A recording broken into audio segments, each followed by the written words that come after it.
Alright! Good morning Pilipinas and good morning world! At sa ating makababayang OFW at makababayan natin na nandito sa Pilipinas na walang sawang sumusuporta dito sa Team Munti programa, thank you so much sa mabuhay po tayong lahat hanggat gusto natin. Well, anyways, tuloy-tuloy na po tayo sa nagbabalita dito ng mga tamang balita at sagutin ang mali information na ipapakalat ng mga fake news spinners, ng mga anti-Marcos, lalong-lalo na doon galing sa mga DBS na mga saltik bakabayan. Yes, dapat silang sagutin. Bakit? Kasi baghayan dito sila na lagi pong naninira araw-araw kay BBM at sa Marcos Administration sa katagalan bakabayan, akala mga paninira ay matotoo yan sa mata ng ibang tao. So dapat silang sagutin kasi ang bagong Pilipinas, bawal po ang mga sinungaling. At siyempre, kasama niyo pa rin si Sir Ivan, ang pinakabulol na vlogger sa balat ng YouTube. Pero ibibigay sa inyo ng mga totoo at mga preskong balita na kinukuha natin sa ating kapitbahay na social media. So magandang buhay sa ating lahat mga kabayan and a happy Friday sa ating lahat. Okay, so before tayo mag-start mga kabayan, well, syempre, as usual, i-check natin ang ating mga viewers na may maraming comment dyan sa baba sa ating comment section, ang ating pong top 5 commenters. At dito sa listahan, ang nanguna po si Ma'am Shane Sibal. Meron siyang 85 na mga comments. Nandiyan rin po si Joliet Sonakawa. Meron siyang 15 na mga comments. Lerma Sundita. Meron siyang 48 na mga comments. Nandiyan rin po si Esing Mariano. Meron siyang 33 na mga comments. And Amelia Hogo. Meron siyang 28 lahat na mga comments. Again, thank you so much po sa ating top 5 commenters. At siyempre, pasalamatan natin ating po mga silent viewer dito sa ating channel. Thank you so much. At siyempre, pasalamatan rin po natin ang lahat ng mga viewers na lagi pong like, lagi pong shares ng ating mga videos at doon sa ating mga viewers na nasubscribe sa ating channel. Thank you so much. At syempre, i-acknowledge natin ating po mga channel members. Nandyan si Pusong Inami, Tess Noses, Barbara Butler, Cosmo Defender, Katita Darl, Edmond Casiliejo, Samuel Membrado, and Via Bibar. I-greet natin mga kabayan at po mga suki, mga early birds, yun ang una sa pag-comment dyan sa baba sa ating comment section. Nandyan sila si Esing Mariano, Nonoy Florenhis, Mamadawi City of Cebu, Jovi Montero, Amelia Hogo, Masking Digma. Nandyan rin po si Maria Maricho Frianiza, Emmy Mapalad, Maricruz Hernandez from North Carolina, USA, Maria Medasiplon, Luzana Narpio. Nandyan rin po si Florifigo Mapak, Kapwa Selly Apelyedo. Kasama rin po natin si Zaldi Gomalog, Leonardo Manansala, Tita May Dones or Mexstock Vlog, and hi to Josephine Gallego. At syempre, isoutout natin ating po mga pinalangga na mga legends, mga senior citizen. Hello po, kumusta ang lahat? And also, i-greet natin ang happy birthday ang lahat ng mga viewers na nag-celebrate ng kanilang birthday ngayong araw. Happy birthday! Okay, so kumusta ang lahat mga kabayan? How are you today? Well, today is January 31, 2025 mga kabayan and exactly 9 o'clock in the morning. Ngayong araw po yung rally doon sa People Power Monument mga kabayan, yung Impeach Sara Rally na yan po ay pangungunahan ni former Senator Trillanes mga kabayan. Okay, so don't forget, invite ko po kayong lahat na kung sino man dyan na malapit po sa People Power Monument mga kabayan, pwede po kayong bumisita doon at saka makisali sa rally sa Impeach Sara Rally mga kabayan. And also, don't forget, take note mga kababayan ko na dalawa po yung rally dyan na mangyari. Yung isang rally doon sa SS Ryan mga kababayan, medyo mga anti-Marcos na nandun kasi ang kanilang panawagan doon mga kababayan, pananagutin daw si PBM. Tsaka yung rally na yan rin po ay sinakyan ng mga DDS makabayan. Sinabotahe ho yan. Or plano lang sasabotahin makabayan na mga DDS. Pero according po dito kay former Senator Trillanes makabayan, sinabotahe daw ng DDS. So expect ko natin na marami pong magpupuntahan doon ng mga DDS doon sa rally sa EDSA Shrine. Okay? So again, don't forget, 9 o'clock in the morning doon sa People Power Monument and sa Impeach Sara Rally mga kababayan. Okay. So anyways, siya nga pala, update ng mga kababayan. Tungkol doon sa ating pinag-usapan na kung sino-sino yung magpupuntahan doon sa inquiry sa Kongreso mga kababayan tungkol doon sa mga fake news peddlers na kung saan sila dito ay pinapatawag po ng TRICOM. Yan po ay pinangunahan po nila ni Kong Barbers at saka ni Dan Fernandez mga kababayan. Diba kahapon meron ako pinakita sa inyo na pictures. Actually, kumpirmado na po mga kababayan. Kasama doon, well, hindi ko na-expect. Kasama rin po doon mga kababayan, ito pong si Jonathan Morales. Meron siyang invitation mga kababayan. Ito po si Jonathan Morales. And also, meron pong invitation tungkol dito po kay Old School Pinoy mga kababayan. Naalala ba natin si Old School Pinoy? Di ba dati siyang BBM vlogger mga kababayan, tapos bigla siyang bumaliktad. Nung bumaliktad siya, biglang nagkaok-ok ang kanyang utak mga kababayan. Kaya palagi pong nababakato rin po ng fake news kasi siya po dito ay lagi pong kasama ni Pambansang Loyal mga kababayan. Si Pambansang Loyal, yun po si Pambansang Tagiptip. Nakalimutan ng name basta si PL mga kababayan. Itong si Old School Pinoy, palagi itong kasama po ni PL. Pero sana si PL rin po, ipapatawag rin po doon sa Kongreso mga kababayan. Sana meron rin po siyang invitation. Again, si Old School Pinoy, pupunta siya mga kababayan. Pupunta rin po doon itong si I Am Shanwen. I am very sure that some of you kilala nyo itong si Shanwen mga kababayan. Kasi nga diba palagi siyang kasama makakulab doon po kay Attorney Libayan mga kababayan. Nalaban natin si Shanwen. Ngayon, ito si Shanwen, siya po talaga ay pure DDS mga kababayan. Since noon pa ho, siya po ay sumakay dito, nakikisigaw siya, kasama po, sinuportahan doon nila itong si PBM, kasi nga diba dahil po sa unity mga kababayan. But purely, ito pong si Shanwen, siya po ay DDS. Palagi siyang nagpapakalat po ng fake news mga kababayan. At palagi rin po niyang tinatawag si PBM na bangag. Doon nga sa ipinakalat po na video, na pulboronic video daw ni PB mga kababayan, na yun po ay pinangunahan po ni Hitad. Isa rin po dyan sa napakalat, ginrepost niya itong si Shanwen mga kababayan. So meron tayong hamon kay Shanwen. Since siya ay pupunta doon sa hearing sa Kongreso mga kababayan, hahamonin natin siya na doon, pagpunta niya doon, tatawagin niyang bangag si PBM. Tapos sabay, ipakita yung kanyang ebidensya mga kababayan. Say nga, Shanwen, I am Shanwen. Call out, I am Shanwen. Hinahamon ka ni Sir Ivan. Kapag nandun ka na sa hearing, sa inquiry hearing po sa Kongreso sa mga fake news peddlers na mga katulad ninyo, sasabihin mo doon na si PBM ay isang bangag. Diba? Kamakailan lang mga kababayan, meron siyang post na tinawag niya na bangag si PBM. Like for example, dito po sa kanyang Pinos mga kababayan, sabi niya, 4 days ago, ikaw na meron more than 10 billion pesos budget sa GAA, so dapat lang masatisfy ka na. Pero kung pangkalahatan ang pag-uusapan natin, bangag ka talaga. O diba? At saka palagi niyang ginagawa mga kababayan. Lagi niya tinatawag po na bangag si PBM. So i-challenge natin ito si Shanwen, tatawagin niyang bangag si PBM doon sa inquiry mga kababayan. Tapos ipakita niya ang kanyang ebidensya na bangag si PBM. Okay ba, Shanwen? And also, ito rin pong si mga kababayan, meron pong si Mark Lopez. Diba nabanggit natin si Mark Lopez na meron doon siyang invitation mga kababayan. So ito na po ang kanyang invitation. Kasi last video, hindi natin dito napakita po ang kanyang invitation. Only kay Trixie mga kababayan.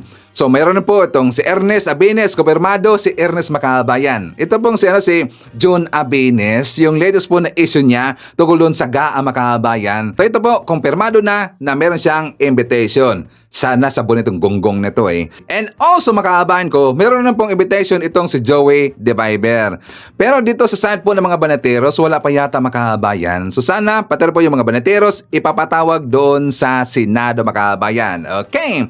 So anyways, speaking of rally makabayan, Ang rally, meron silang rally kagabi. Doon po itong sila si, as usual, sila si Jonathan Morales at saka ang nadagdag doon mga kabayan, ito pong si Eric Siles. Si Eric Siles, meron siya ipinakita doon na isang result sa kanyang hair follicle drug test mga kabayan. Meron siya ipinakita doon sa live po doon ni Channel 167. Nagpakita siya ng kanyang result sa hair follicle drug test mga kabayan. Nagtataka kami, saan ba kinuha ang kanyang buhok mga kabayan? Sa baba ba? Kasi nga 'di ba si Eric Siles wala siyang buhok mga kabayan. Siguro sa baba kinuha yung buhok. 'Di ba? Nagyabang sa kanyang result ng kanyang hair follicle drug test mga kabayan. Well, as usual, expected natin 'yan na kanya rin pong gin-challenge si PBM na pa hair follicle drug test na mga kabayan. 'Di ba? Gonggong talaga ang kanilang rally kagabing as usual nilangaw mga kabayan. Tingnan nyo, partida yan, nandyan si Eric Siles mga kabayan. Tapos nilangaw pa rin po ang kanilang rally na saan na ang kanilang funders. Baka binulsa mga kabayan. Kaya wala na napuntahan doon ng mga ralista ng mga bayaran. Na mga hakot, ralistang bayaran mga kabayan. Kaya kagabi, nilangaw na lang po ang kanilang rally. So anyways, for the mga kabayan, pag-usapan natin mamaya. Alam nyo, napansin ko mga kabayan na mukha yatang napuno na talaga si PBM. Di ba galit na galit sa mga kabayan? Unang-una, tungkol doon sa paghamon niya sa taga-China. Diba doon po sa kanyang interview mga kabayan kasi nga meron siyang pinuntahan doon na event sa Cebu City and after that nakaroon dito po ng ambush interview. So doon po sa ambush interview mga kabayan, mga mainit po namang issue ang tinanong sa kanya doon. Unang-una, yung pong tungkol sa China. Kung ano daw yung masasabi, kung ano ang comment ni PBM na umalma yung taga-China mga kabayan nung makita ng taga-China na meron pong Typhoon missiles ang Pilipinas. So ito po ang sagot ni PBM. At nakikita natin dito mga kabayan na galit po si PBM. For more details, let's watch this. Hinamon ni Pangulong Ferdinand Marcos Jr. ang China para sa isang kasunduan bilang tugon sa panawagan ng Beijing na alisin ang Typhoon missiles ng Estados Unidos sa bansa. Ayon kay Pangulong Marcos, hindi niya maintindihan ang komento na ito ng China ukol sa Typhoon missile system ng Estados Unidos na nasa Pilipinas dahil kumpara sa Beijing, mas maramian niya itong missile system. Sa kabila nito, may hamon ang Pangulo sa China. I don't understand the comments on the Typhoon missile system. We don't make any comments on their missile systems, and their missile systems are 1,000 times more powerful than what we have. So I don't understand.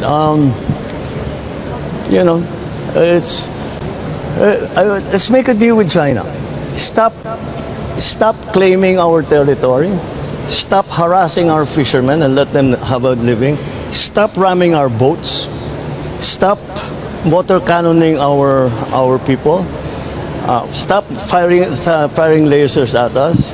And stop your aggressive and coercive behavior. And return the Typhoon missiles. Tigil nila yung ginagawa nila, babalik ko lahat yan. O, di ba? Nakikita natin dito na talaga pong galit na po si PBM. Napuno na po si PBM. Dito po sa mga pinagagawa po ng taga-China mga kabayan. Hambog naman kasi itong China at gusto talaga nila na kunin po yung ating teritoryo dyan sa WPS mga kabayan. Gusto nilang sakupin ho yan. Pero siyempre ayaw ho natin yan. Lalo na si PBM. Si PBM, ipinagtatanggol niya yung WPS mga kabayan. Yung mga words na sinabi po ni PBM, hindi natin yan marinig dito kay Sara Duterte. Hindi natin yan marinig dito sa side po ng mga Duterte mga kabayan. Kasi sila po ay mga pro-China. Diba? Ganyan ba na gusto nyo na maging presidente sa 2028 si Sara Duterte? Hindi niya kayang sabihin ang mga sinasabi po ni PBM. Ang kanyang pagtatanggol po sa WPS. Kaya nga maraming humanga kay PBM. Totoo lang. Dito po sa mga kapitbahay namin mga kabayan, dito po sa bayan namin, makamarkos o dito. Magtatanong ako dito kahit sa mga putpot drivers, sa mga tricycle drivers, tinatanong ko sila tungkol dito po kay PBM. Unang-unang marinig ko sa kanilang mga kabayan, humanga sila sa pagtatanggol ni PBM sa WPS. Kasi nga lahat ng mga Pilipino, ayaw na ayaw natin po na ipamimigay nilang po ang ating mga properties mga kabayan. Ayaw na ayaw natin pong ipamimigay lang po kahit kanino ang ating teritoryo. Diyan sa WPS mga kabayan. Yan po ang lagi kong maririnig. Una, dito po sa mga kapitbahay ko at doon po sa bayan namin mga kabayan. Kasi dito po sa bayan namin, makamarkos sa mga kabayan. Kahit yung iba hindi makamarkos, suportado nila si PBM kasi siya po ay presidente mga kabayan. May nagtanong kasi Ivan na sabi niya doon po sa kanyang comment sa ating last vlog mga kabayan, sabi niya, si Ivan, may napansin ka ba na meron pong message itong si Sara Duterte doon sa taga-China? Kasi nga diba the other day mga kabayan, the other day, Chinese New Year. So nakita ko doon po sa page po ni Sara Duterte, meron siyang mensahe mga kabayan. Well, expected ho natin yan. Mga kababayan ko, expected ho natin yan. Kasi nga si Sara Duterte, siya po ay pro-China. At talaga pong siya dito ay luluhod po sa China. So kung meron mang event ang China, well, talagang mabilis pa sa alas 4 ang gagawin po ni Sara Duterte. At meron siyang mensahe mga kabayan. My warmest greetings of peace and a happy spring festival. As we celebrate this joyous occasion, let us embrace the spirit of generosity and harmony that defines this season. This vibrant time not only honors our rich traditions, but also highlights the strong bonds of collaboration that enrich our heritage. Okay, so wala natin tapusin yan. Anyways, alam natin po ang kanyang mensahe makabayan.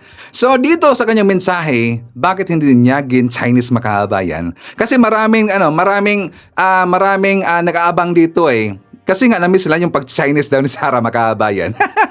Nakamiss daw yung pag-Chinese ni Sara. Bakit hindi niya Chinese makabayan? Eh siguro pinitik po ang kanyang tenga ng kanyang advisor makabayan. Hoy, huwag kang mag-Chinese dyan. Pangit yan kasi nasa Pilipinas ka. At saka, nandyan ka sa Pilipinas. Dapat be aware sa kanyang moves makabayan. Malamang sa malamang, yan po ang sinasabi po ng kanyang mga advisors makabayan. So ngayon, hindi na po siya nag-Chinese.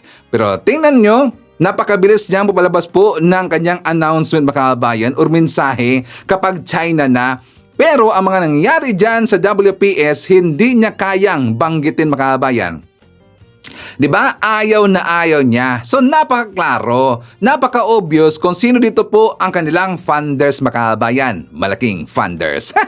Hey, yan po ang napakalaking pagkakaiba ni PBM dito kay Sara Duterte mga kabayan. Si Sara talagang wala yan eh. Wala po sa kanyang katauhan, wala po sa kanyang kapasidad, wala po sa kanyang qualifications mga kabayan na hahawak kung ano man, any positions dyan sa gobyerno natin. Lalong-lalo na being a president. Hindi pwede na siya ang maging presidente mga kabayan kasi kawawa po ang bansa Pilipinas. At malamang sa malamang, in just one click, sasakupin na ng China ang Pilipinas mga kabayan. Baga pagising natin bukas, taga-China na tayo eh. Province of China na ang Pilipinas mga kabayan. And anyways, for tayo. Also, dito po sa kanyang pagsagot mga kabayan, di ba si Kung Ungas ba? Si Kung Ungas at saka itong si Vic Rodriguez makabayan, di ba nag-file po sila ng petition doon sa Supreme Court tungkol dito po sa budget sa GAA 2035 makabayan. So tinanong po siya ng mga interviewer or ng mainstream media makabayan kung ano ang kanyang reaksyon sa pag-file ng petition ni Vic Rodriguez or kampo ng mga Duterte makabayan. So ito ang napakatapang na sagot mga kabayan at dito nanginig ang mga DDS. For more details, let's watch this. Walang contingency plan ang pamahalaan sakaling paboran ng Korte Suprema ang petisyon laban sa 2025 General Appropriations Act. Ito ang pahayag ni Pangulong Ferdinand Marcos Jr. sa tanong kaugnay ng petisyon na inihain sa Korte Suprema ng kanyang dating Executive Secretary na si Attorney Vic Rodriguez na humihiling na ideklarang unconstitutional ang 2025 GAA. Ayon sa Pangulo, maaaring gusto ng mga nagpetisyon na matigil ang operasyon ng gobyerno. Sa kabila naman ito, ayon kay Pangulong Marcos, kumpiyansa siya sa legalidad ng 2025 GAA. I've read some of the finding, the complaint. Well, the Soljan, of course, will be the ones who will argue for the government. And he tells me Solzen Maynard tells me that we're on a solid footing in terms of constitutionality. I don't know why they bothered to file that because napakahirap ng kanilang assertion. This clearly doesn't... well, anyway, it's not for me to make the argument. Sa harap naman ng pagtitipon ng mga maestrado ng Korte Suprema at mga miyembro ng Integrated Bar of the Philippines sa 20th National Convention of Lawyers sa Cebu City, binigyan diin niya na walang blank items sa GAA. Because you are our agents of justice, who, whether by choice and necessity, have dared to be able to go through voluminous tomes, read through 100-page contracts without falling asleep. And that alone deserves already applause. But let me tell you, as president, I am going to give you a run for your money. Just last month, I had to read 4,057 pages of the General Appropriations Act for 2025. Because I reviewed it, analyzed it, and yes, in parts, vetoed it. And so for those of you, up to now, I cannot find those damned blank items. We'll keep looking, but I really am convinced that they simply do not exist because it is not allowed to exist. So for those of you who think the presidency is just handshakes, photo ops, I assure you that fine print is alive in my office as well. Doon sa kanyang speech makaabayan, klarong-klaro no na inasar niya yung mga DDS. Inaasar ni BBM sila si Digong, yung sila si Kong Ungas, si Vic Rodriguez, 'di ba? Hahanapin ba doon niya makaabayan kasi nga wala sila nakita na blanco eh. Tingnan nyo, hoy Sara Duterte. Binasa ni BBM yung GAA na merong 4,057 na pages. Kaya mo ba yan? Sara Duterte, kaya mo bang basahin po na ganun po kakapal po na na dokumento makaabayan? 4,057 makaabayan, ang dami ho yan. Tingnan nyo, talagang napakasipag ni PBM kasi ayaw niyang magkamali makaabayan kasi GAA yan eh. So dapat talaga na yan po ay pangunahan po ni PBM kanyang babasahin or re-reviewin makaabayan. 4,057 po na pages, ang dami ho yan makaabayan. Kaya ba yan ni Sara Duterte? I don't think so. Baka ang pababasa niya makaabayan, baka bigyan ng order dito ang kanyang mga tauhan lang. Pero si Sara, hindi niya babasahin makaabayan. Kaya dapat hindi talaga maging presidente yan si Sara kasi siya po ay napaka tamad makaabayan. At saka doon po sa kanyang doon po sa banat ni BBM kasi nga sabi niya makaabayan na kapag papaboran daw ng Supreme Court yung final na petition ni Vic Rodriguez at saka ni Ungas makaabayan, i-shutdown niya ang gobyerno. Tingnan nyo, napakatapang niya na statement makaabayan. Sabi niya, we will shut down the government. Kasi yan po ang gustong mangyari ng mga DDS makaabayan, yung mga destabilizer. Wala namang iba kasi. Klarong-klaro naman po na gusto talagang i-destabilize ng mga DDS ang gobyerno ni PBM. Yan ang gusto nilang mangyari makaabayan. Gusto nilang magiba, gusto nilang malugmok ang Pilipinas. Matutuwa sila niyan makaabayan. 'Di ba? Kaya nga tinatawag natin sila na destabilizer. Buti lang sila po ay sinupalpal makaabayan. O, 'di ba? Pahiya mga DDS. Kaya napansin natin dito si PBM palaban na makaabayan. And that is a good sign. Palaban na si PBM. Good sign yan para sa amin kasi meron kaming bala makaabayan. Pangasar natin sa mga DDS. Pangasar natin sa mga salot ng lipunan makaabayan. O, di ba? So ipapakita ko sa inyo. Ang sagot, ang interview po ni Mark Gamboa makaabayan. Kilala ba natin si Mark Gamboa, isang vlogger or si Models of Manila makaabayan? Siya po ay tumakbo bilang senator. Sana i-include natin po sa ating listahan makaabayan. Si Mark Gamboa, siya po ay tumakbo bilang senator. So ito po ang kanyang banat doon sa mga Duterte makaabayan. For more details, let's watch this. Kung ibang politiko yung magsalita nun at napatunayan na sinungaling, ika-cancel na kaagad yung politiko. pagdating dito kay Duterte, kahit nakailang ano na siya, nakailang false na pahayag, talagang hindi mo makukumbinse yung mga diehard supporters niya na punahin punahin yung kamalian para hindi na ulitin. Kaso ganun talaga ang realidad. Ayon naman po kay Senator Trillanes, ito daw po ay parang nililihis lang sa korupsyon na ginawa ni VP Sara Duterte. Opo, maaari po. Ako, mas maraming alam, mas maraming intel itong si Mayor Sani Trillanes pagdating po sa kung anong ginagawa ng mga Duterte at kung ano yung kanilang style at anong kanilang ano. So, tingin ko, posible nga po yung sinasabi ni Mayor Trillanes na ganun. Kasi talagang kabisado na niya. At siya yung mortal na kaaway at tiniks ng mga Duterte. Dahil punta tayo doon sa impeachment naman, 'di ba? Sa posibleng impeachment na may rally sa Friday, 'di ba? Mayroong impeach rally sa Friday. Alam nyo, yung sa impeachment, matuloy lang 'yon.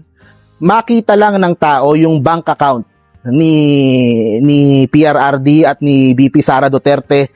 Yun lang I think yun lang, tapos na ang boxing Yun lang, imposible na nilang ipaliwanag kung saan nanggaling yung mga pumasok na pera na yon. At doon lang mapapatunayan na tama pala si Trillanes. 'Di ba? Lahat pala ng mga akusasyon niya laban sa mga Duterte, tama pala. Yun lang. Masimulan lang yung impeachment process, matanggal yung bank secrecy law, mabuksan yung mga bank accounts, makita yung mga pumasok na yon. Tapos na Kumaga, hindi mo na mahirap na paikot-paikutin. Kasi doon mo makikita talaga yung buong katotohanan. Kaya sa akin, magandang kung wala namang tinatago, ituloy na itong investigasyon. At kung talagang merong grounds for impeachment, ay ituloy yung impeachment. At nga, bilang isang tumatakbong senador, mahirap din namang sabihin kung guilty o hindi dahil kung sakaling magkahimala, di ba?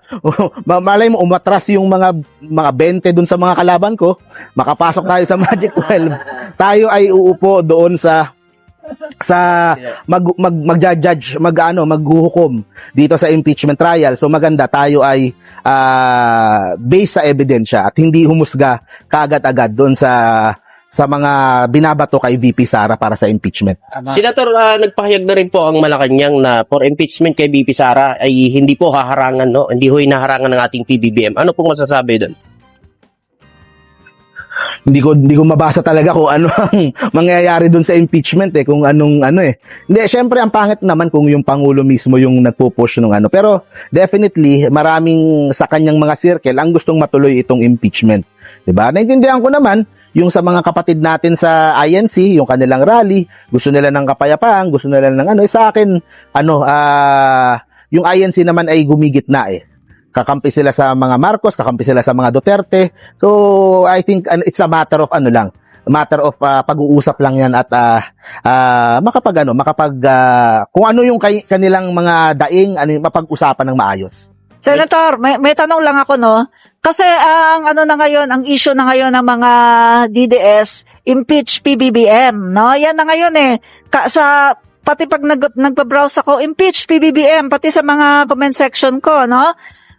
Etong tanong ko, bakit parang wala yatang imik ngayon ang INC? Di ba dapat i-imik sila dito? Kasi impeach PBBM O bakit impeach Sara, umiimik sila? Tingin ko po tutol din naman yung INC doon. Baka hindi pa lang ganun kalaki kasi yung clamor ng impeach BBM. Hindi katulad ng impeach Sara na malaki na talaga. Kaya ganyan. Pero ako naniniwala ko ang mga INC mahaba ang pinagsamahan sa mga Marcos, panahon pa lang ni Apu Lakay. Napakaganda ng samahan. And lahat ng kung ano mang hindi pagkakaintindihan ngayon, kung ano man ang misunderstanding ngayon, pwedeng pag-usapan. Ako nirerespeto ko yung mga kapatid natin dyan sa INC at yung desisyon ng kanilang mga punong ministro.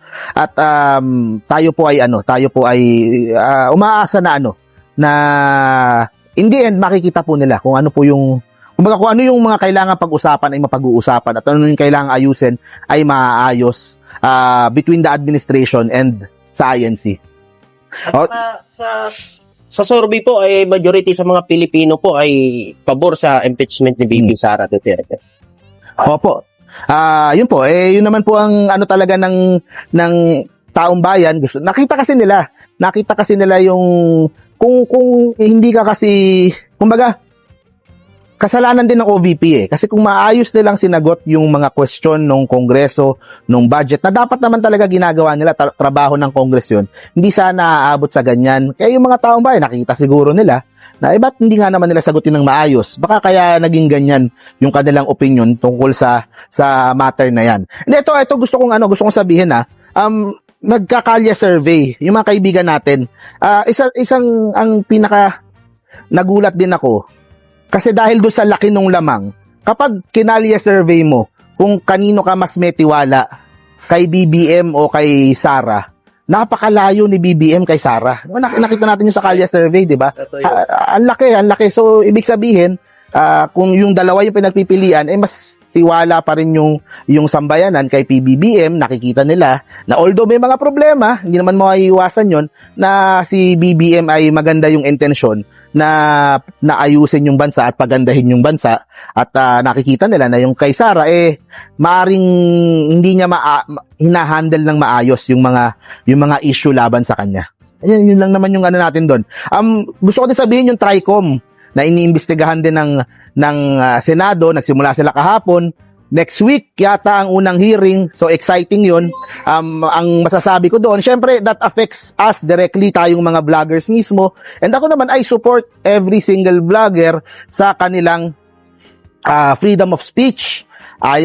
Ako sa totoo lang, ang concern ko, ang mas concern ko, yung mga pages o yung mga vlogs na hindi kita yung muka, nagtatago sa mga AI o sa mga blank na So, sana unahin yun. Okay?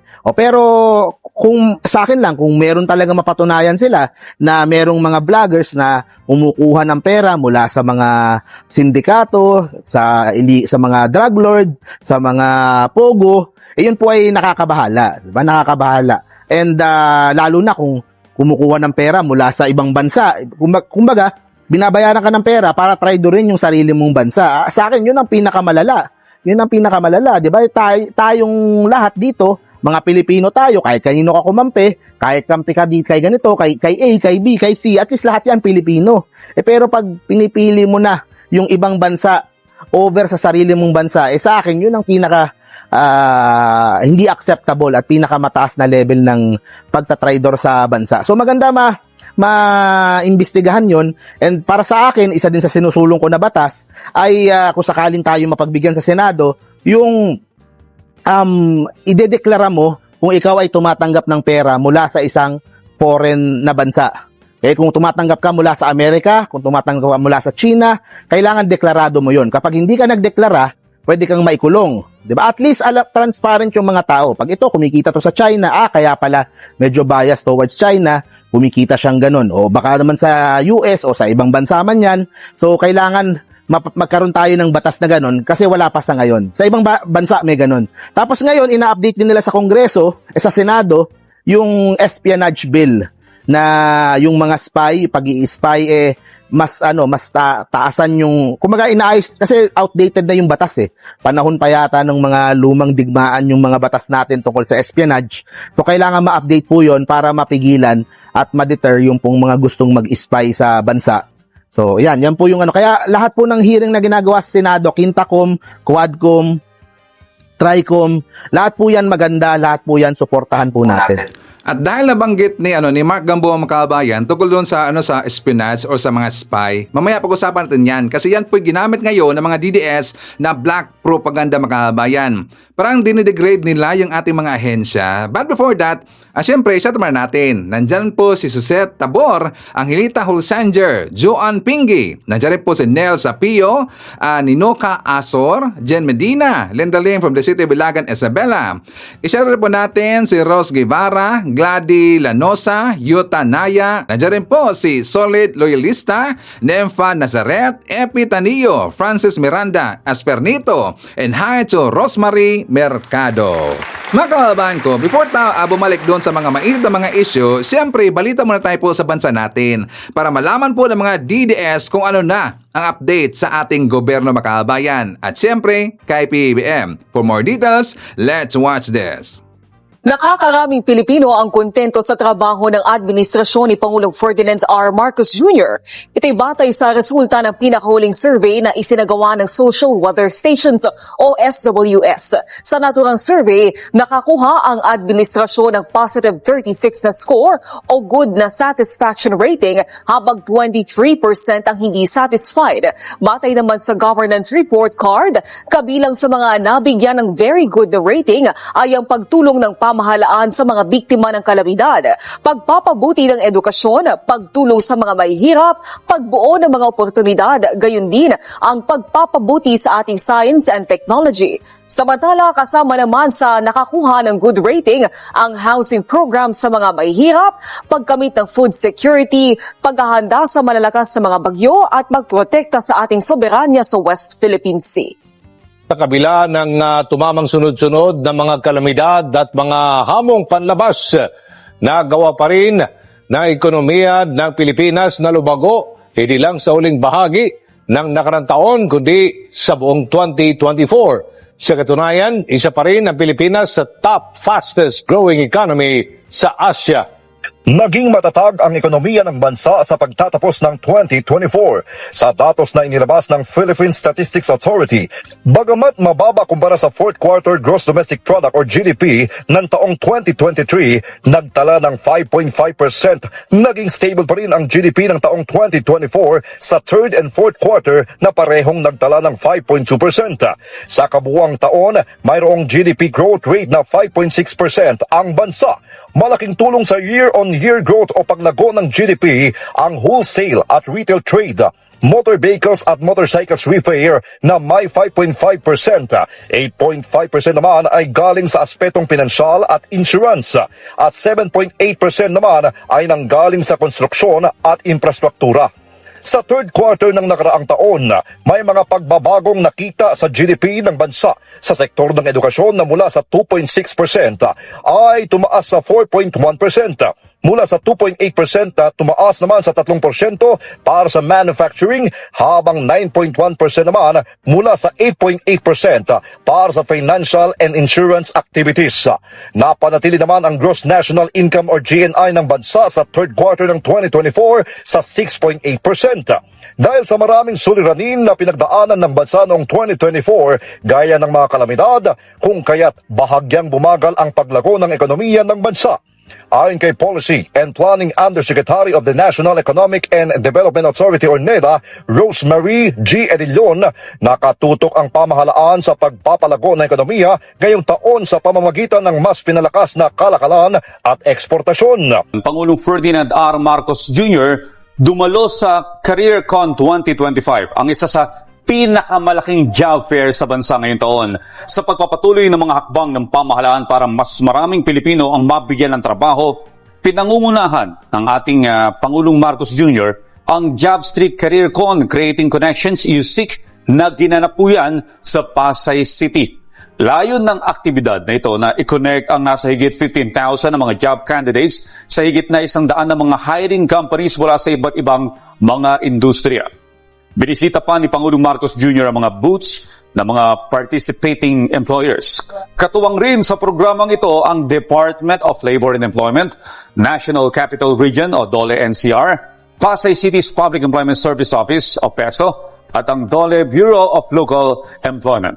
Ayon po sa DOLE, marami sa mga job openings po ay mula sa IT, hotel and restaurant, healthcare industries na may mga oportunidad both sa loob at labas po ng ating bansa. Bahagi rin po ng Job Expo yung paghahatid ng Free Career Conference, kung saan tampok po dito yung mga experts mula sa iba't ibang mga companies para magbahagi po ng mga kaalaman tungkol sa workforce trends, workplace challenges, at mga practical tips para sa job applicants. Samantala, ang DOLE-NCR naman ay meron pong handog na one-stop shop para i-assist yung mga job seekers para makumpleto po ang kanilang mga requirements. Ang mga participating agencies ay kinabibilangan po ng SSS, ng PhilHealth, ganun rin po ang Pag-ibig Fund, ang NBI, nandyan rin po ang TESDA, ang Philippine Statistics Authority at ang Pocket Rocket Advertising Incorporated.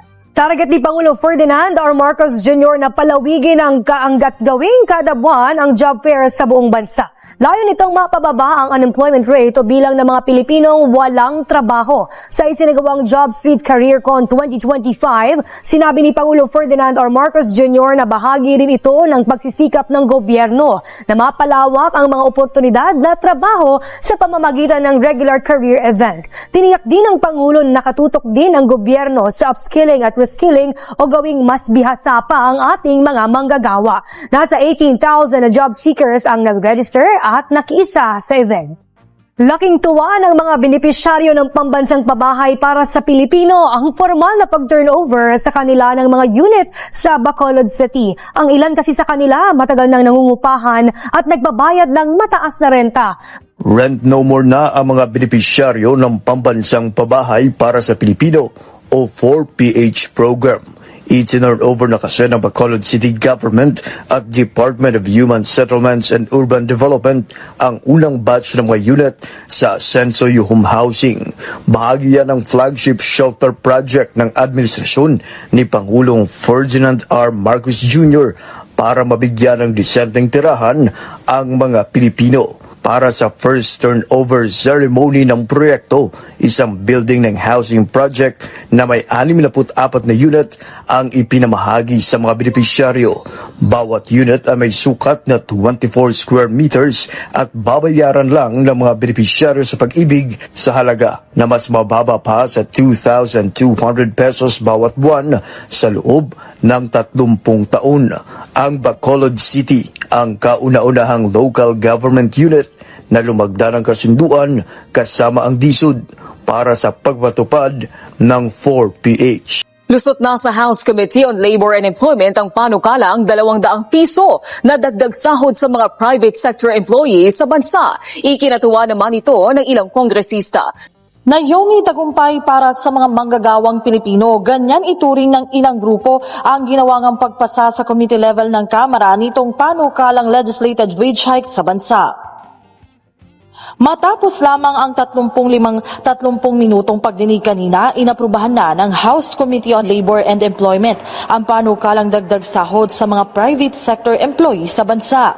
Sa substitute bill na nakalusot sa committee level ng Kamara, 200 pesos na dagdag sa daily minimum wage ang napagkasunduan ng mga mambabatas.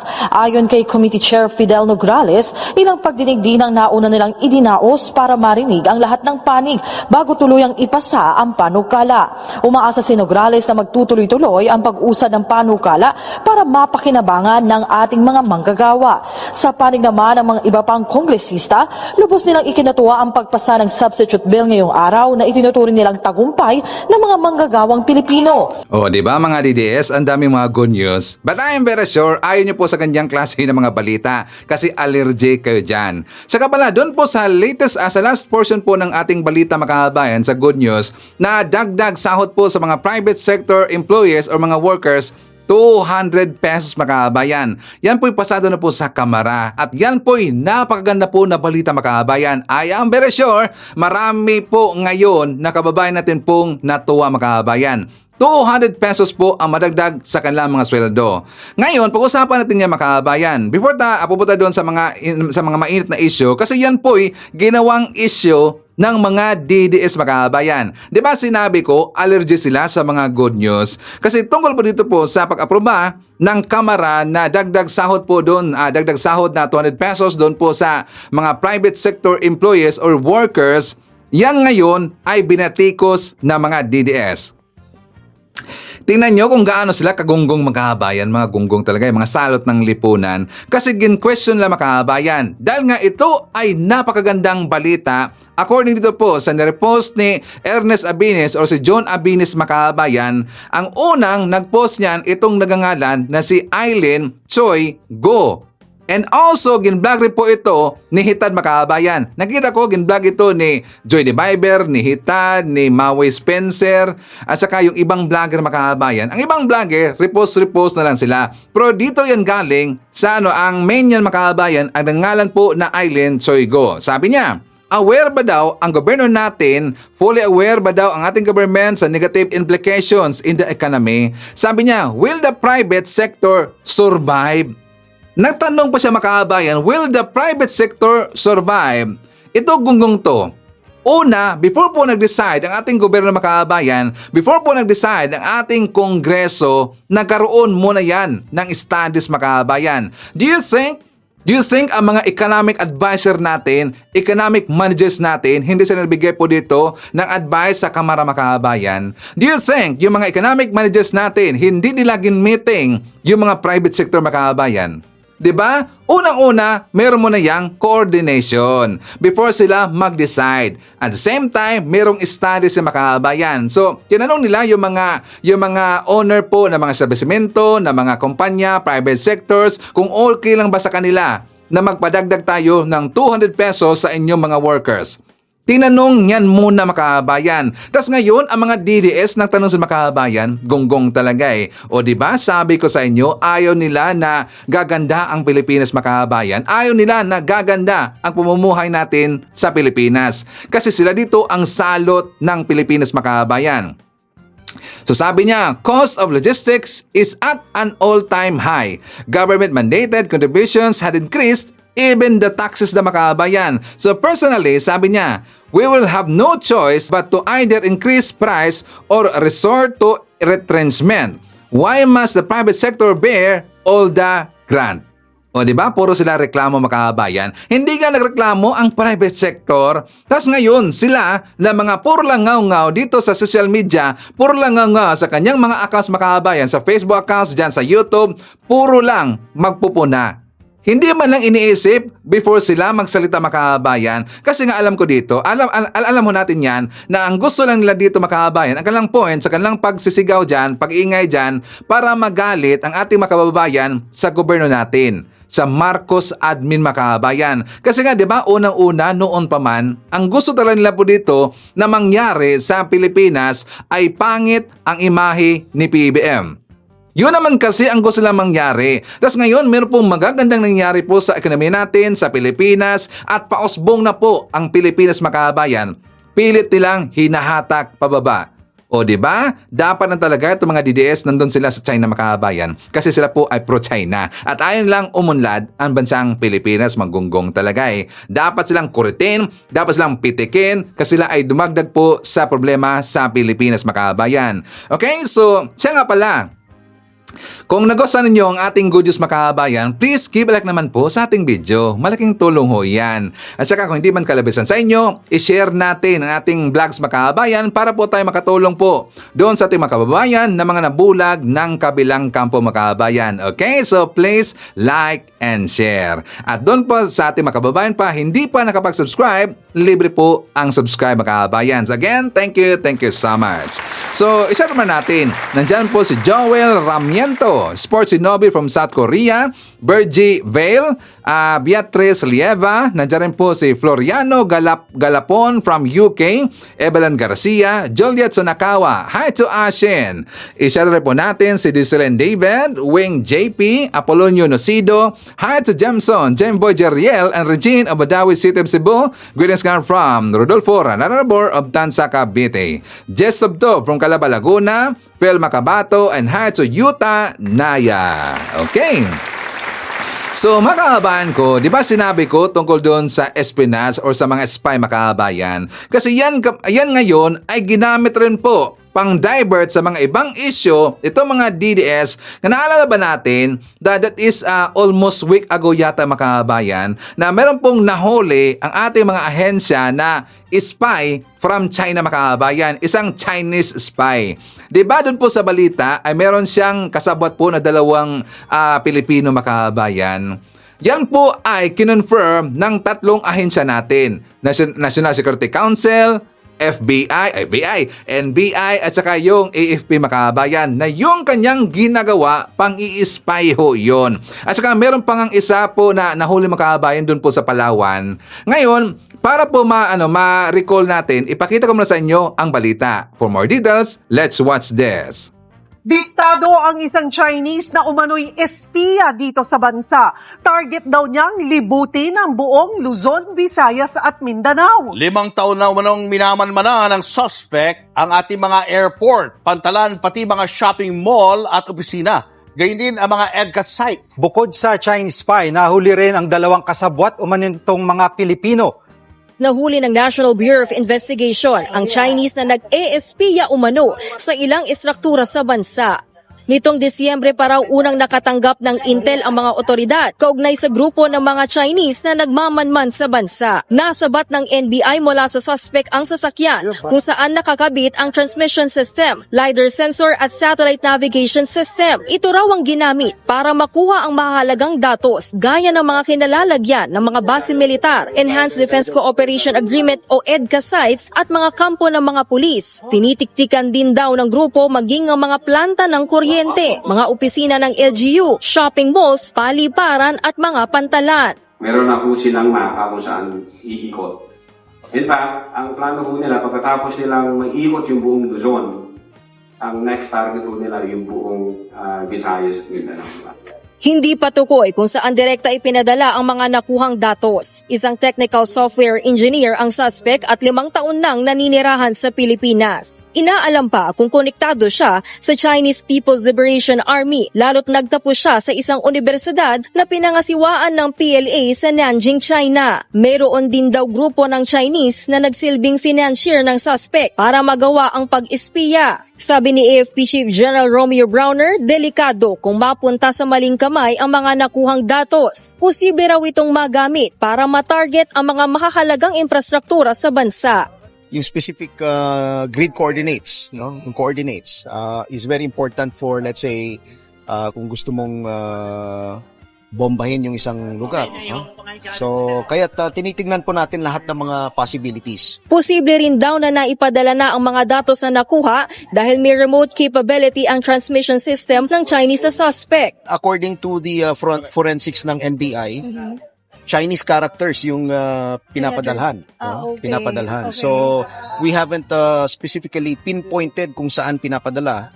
Bago nito, may nauna ng naarestong Chinese na nag-iispiya rin. Inaalam din kung sangkot ang suspect sa Chinese-made submersible drone na nakita sa Masbate. Bukod sa suspect, 2 kasabwat niyang Pinoy ang inaresto at umaming inutusan silang mag-ikot sa iba't ibang lugar gamit ang mga nakumpiskang equipment. Mahaharap sila sa reklamong espionage. Tiniyak naman ng Armed Forces of the Philippines na mas lalo nilang paiigtingin ang kanilang intelligence operations at seguridad sa mga base militar. Nanawagan din sila sa publiko na i-report sa kanila kung may mapansin na kahina-hinalang aktibidad ng mga banyaga sa kanilang lugar. Okay, so ngayon, Sir Ivan, ano ang banat ng mga DDS dyan? Alam nyo kababayan ko, dahil nakita nila yung mga equipment, yung mga devices na ginamit daw ng allies isang Chinese spy makabayan, hindi daw high-tech. Bakit hindi daw gumamit ng high-tech kung yun po ay isang Chinese spy makabayan? Kasi nga diba yung China, alam mo natin po, malaking bansa ho yan, medyo mayaman talaga sila. Bakit daw magpapadala ng isang Chinese spy na hindi po updated makabayan or hindi po high-tech? Diba, in-explain ho yan ng AFP at saka NBI na ang kanyang pakay sa Pilipinas makabayan, gumagamit kasi siya ng LiDAR. Alam mo natin po yung LiDAR makabayan. Diba, minimeasure nila yung location, yung area, measurements, baka kasi gagamitan ito ng mga mesas makabayan. Merong term yan, amurong gamit yan sa military na mesas makabayan. Kahit malayo ka, malalaman nila yung coordinates makabayan.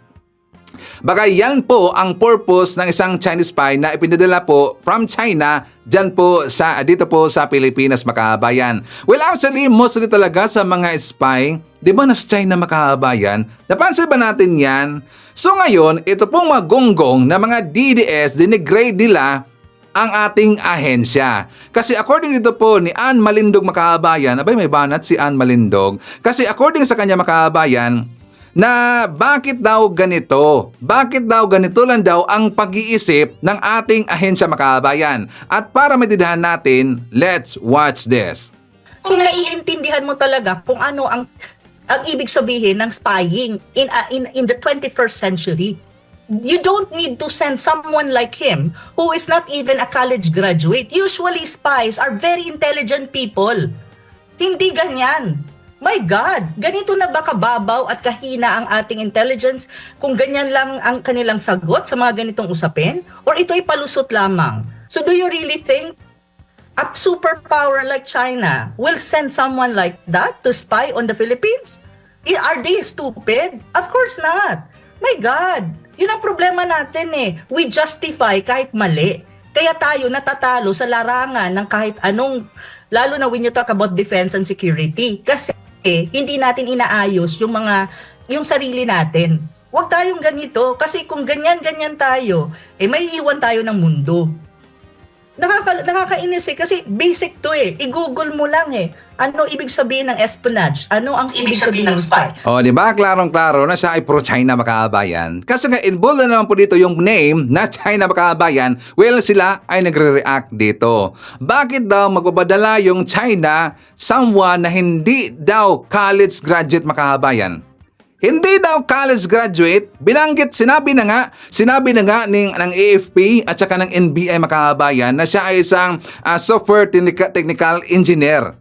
Engineer ho yun. At saka hindi siya basta-basta graduate po sa isang lugar makakabayan. Galing ho siya doon sa China at saka sa ibang lugar po makakabayan. Somewhere siguro doon sa US or sa amang lugar. Basta graduate ho siya. Isa siyang college graduate engineer ho yun. Di ba? Hindi siya nakinig makahabayan. Gonggong talaga Ganyan talaga yung mga didis makahabayan. Requirements talaga sa kanila, no? Isang tanga talaga. Basta lang merong masabi makahabayan. Merong mamima.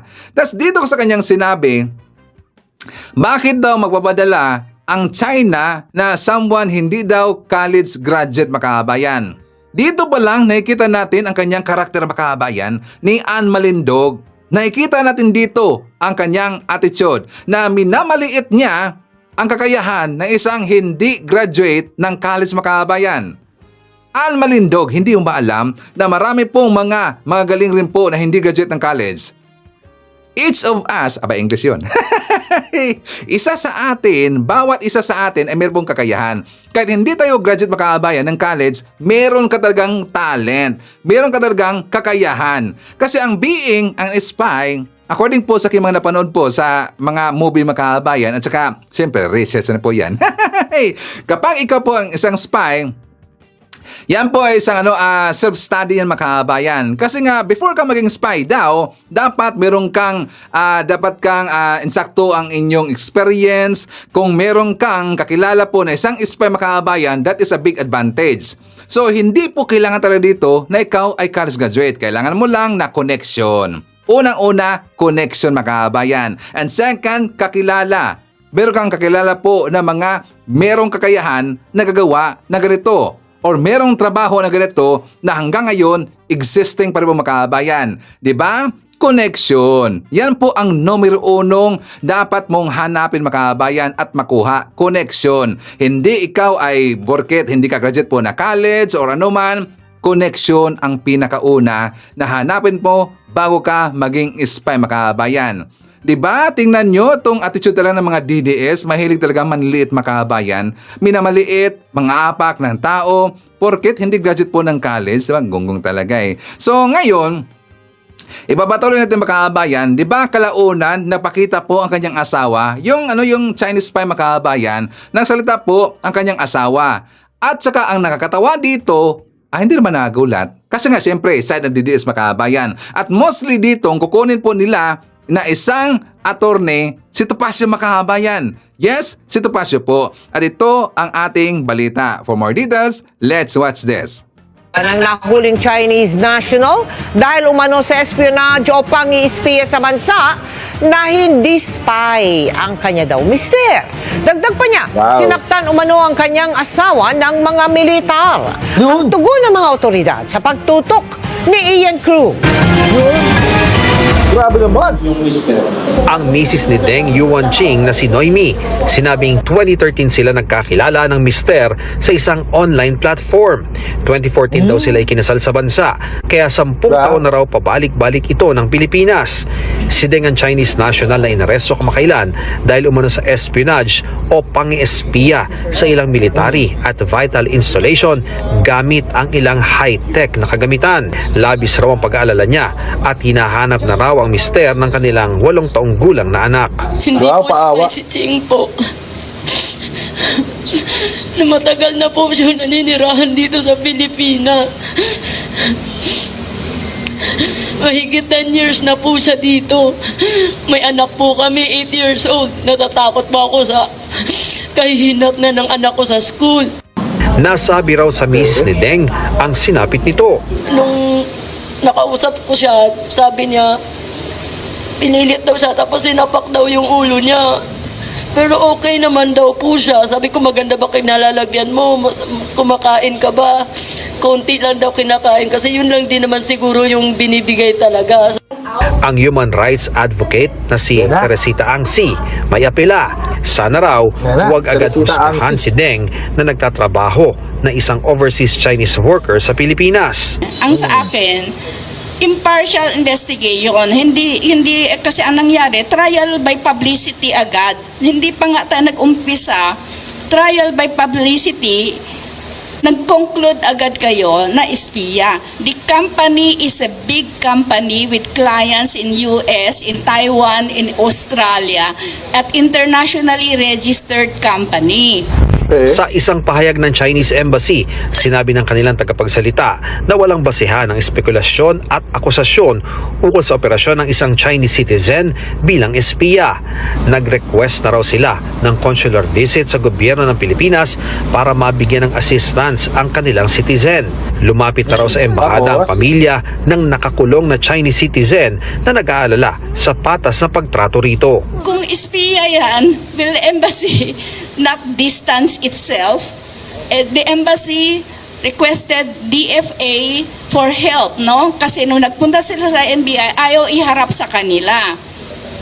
So humingi sila ng tulong sa DFA, sa DOJ for consular visits, to allow them for consular visit. Pero nung pinuntahan daw nila, ayaw daw ipaharap sa kanila. So bakit? Ayon naman sa abogado ni Deng, dapat idaan na lamang sa husgado ang lahat. File nila sa court. We will have a trial.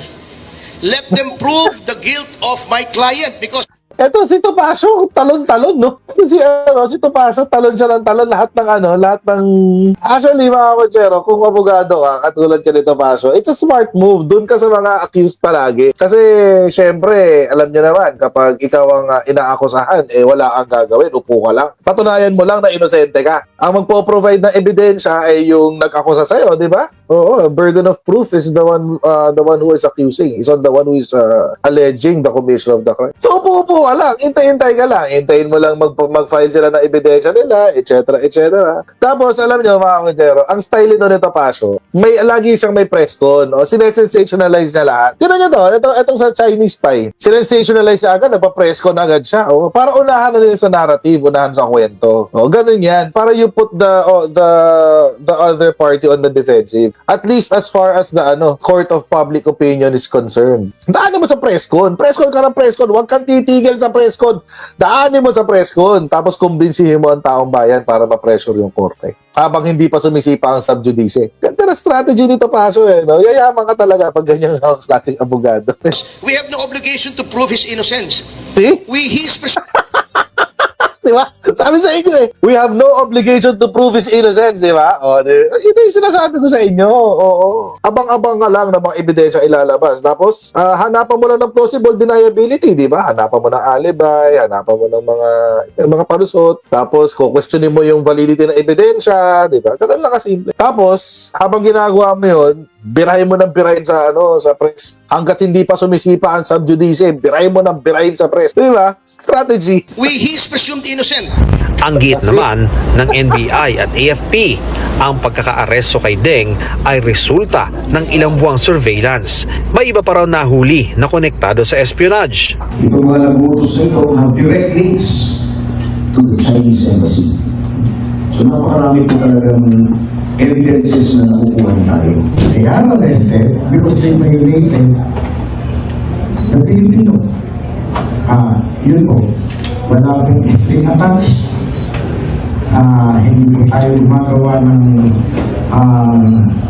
shadow chasing. Para sa GMA Integrated News, Ian Cruz nakatutok. So yun mga kotsero, no? So yan yung nangyari noong isang araw. Pero hindi pa siya natatapos. Kasi meron nung interview itong alam naman natin, yung ating favorite, isa sa mga favorite geopolitical scholars. Geopolitical expert pala, hindi. Kasi isa scholar lang, isa expert. Meron siyang comment tungkol dyan. Itong sabi niya. Mo talaga kung ano ang ang ibig sabihin ng spying in the 21st century. You don't need to send someone like him who is not even a college graduate. Usually spies are very intelligent people. Hindi ganyan. My God, ganito na ba kababaw at kahina ang ating intelligence kung ganyan lang ang kanilang sagot sa mga ganitong usapin? Or ito'y palusot lamang?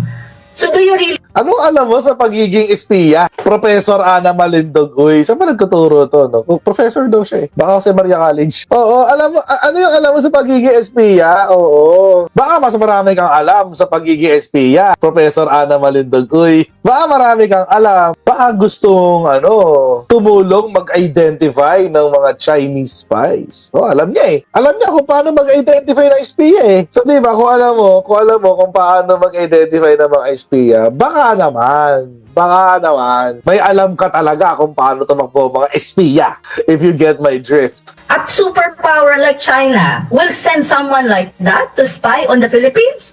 Are they stupid? Of course not. My God, yun ang problema natin eh. We justify kahit mali. Kaya tayo natatalo sa larangan ng kahit anong, lalo na when you talk about defense and security. Kasi hindi natin inaayos yung sarili natin. Tingin nyo, galit na galit siya, no? Gigil na gigil siya. O, di ko alam kung saan nanggagaling yung galit niya. Di ba dapat mas magalit ka kasi merong isang Chinese citizen going around, nag-iikot-ikot sa buong bansa at minamapa ang mga critical infrastructures. Ganun dapat eh. Dapat doon ka magalit. Let's put this in perspective. Kasi dapat yung galit mo nakatuon doon sa gustong mag-violate ng iyong soberenya. Ganun dapat. Not the other way around. Hindi sa kabaligtaran. Bakit ka nagagalit doon sa humuli? Number one. At paano ka nakasisiguro na itong taong to ay hindi espiya? Yung security sector na nga mismo ang nagsabi. AFP, NBI na ang nagsabi. Eto mamaya, National Security Council pa. 3 ahensya na mga Ochero nagsasabi na isang grupo sila ng espiya. Pati yung sa Palawan na nahuli recently lang. So, sino ho kayo? Ano ho ang mailalagay nyo? Hindi na nga yung kung sino eh. Anong ebidensya ang maipapakita nyo po sa amin lahat para kumbinsihin kami? Ngayon, dinadala nyo sa court of public opinion. Para makakumbinsi po kami na maniwala sa inyo. Hindi ho kami maniniwala sa kuda. Huwag nyo ho kaming daanin sa kuda. Okay, so ano ang masasabi natin sa bagong inilabas na black propaganda ng mga DDS makabayan? Please comment sa baba. Babasahin niyo mamaya ni Sir Ivan. Okay, so anyways, kasama rin po natin si Victor Robin, Ja Daga, Trinidad Lozano, Teresito Lu, hi to Nonsky Pasamonte, Vida Cardona, nandiyan rin po si Julieta Caramelnan Migoro, hi to Gareth Batarina, Nida Ichaka, Merna Borromeo, nandiyan rin po si likewise 11101, Jusichel Noveras, Gorgonia Angala, Evelyn Garcia, Yaying Pangan Bautista. Nandiyan rin po si Bebe Garcia, Tony Pet Pauline, Elina Cao, Anisita Kumabig, Boboy Elmido Costin Sadugyo, hi to JRN, Sonia Hasigawa, Elizabeth Lucero, Jerry King Moka, Josephine Abiba. Shoutout natin si Lorena Palge, Felicitas Manibog, Derek Erwina Argilies, hi to Evelyn DF Makaraeg, Emerald Gemini, Ivy Alfonso, Annabel Hoson, Ruben Basinga Salindong. Nandiyan rin po si Apple Nash, Carlo Coscololiela, hi to Lucita Tolentino, Rica Noses, LB Chemizo, Wayne Salvatierra, Bong Yu. Nandiyan rin po si Milagros Banes, Rijak Alvarez, Otelo Lim Diesto, Raquel V. Cacho. Hi to Alicia Leak, William Steven Berdogo, Joe Elec, and hi to Elsa Saboko Jeronimo Singgian. Okay, so mga kababayan ko, yan natin manakalap na mga balita ngayong araw. Kung nakaabot ka po sa portion na to, sana nakapag-like na ho tayo. Libre po ang mag-share, libre din ang mag-subscribe. Again, maraming salamat sa mga viewers na hindi nag-skip ng ating mga commercials. Thank you so much. At before natin tatapusin ang ating programa ngayong araw, sana sabayan nyo si Sir Ivan para sa ating live messaging prayer. Mahal na Panginoon, salamat po sa isa na namang magandang pagsikat ng araw. Ang bawat hininga ko ay isang biyaya mula sa iyo. Salamat po, Panginoon, anuman ang aking haharapin ngayong araw, sa tulong nyo, alam kong kakayanin ko, malalagpasan ko, at magtatagumpay ako. Salamat po, para sa inyong lakas at enerhiyang magpapapanatili sa akin. Iyong karunungan magagabay sa akin at iyong kapayapaang pupuno sa aking puso.